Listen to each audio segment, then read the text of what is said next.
There are three main parts to this chapter: the normal distribution, correlation, and the chi-squared test.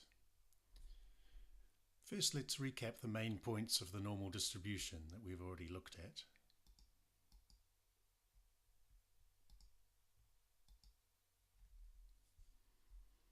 The first thing is the data needs to be continuous.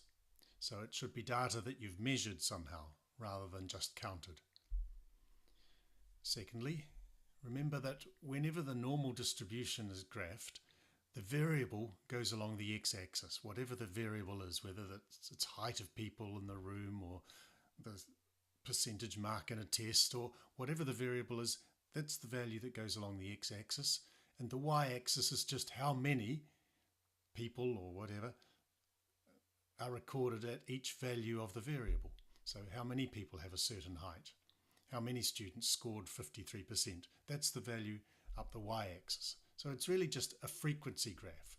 That's all a normal distribution is. How many people got each value along the x-axis? Another way of talking about frequency is probability.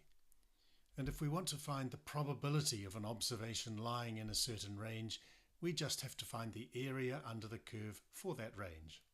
For example, if you want to know the probability of the value lying one standard deviation to the left of the mean, so that would be mu minus sigma, up to one standard deviation above the mean, that would be mu plus sigma, we need to find the area under the curve between those two values.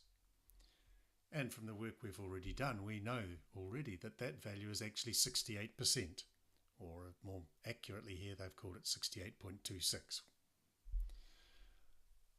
Similarly, if we went 2 standard deviations either side of the mean, 2 standard deviations below, up to 2 standard deviations above, then this whole area in here now would be 95%, or 95.44% of the observations, and so on.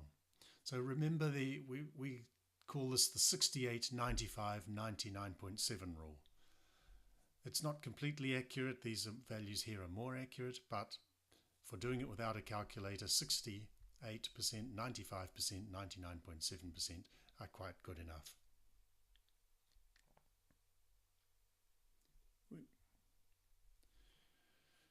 Now you can do two types of problems with the normal distribution. The first one is like the one I've just discussed with you, where you are given some range of the variable and asked to find the percentage or the probability that an observation will lie within that range. If it's 1 or 2 or 3 standard deviations, you can do it straight away using the rule.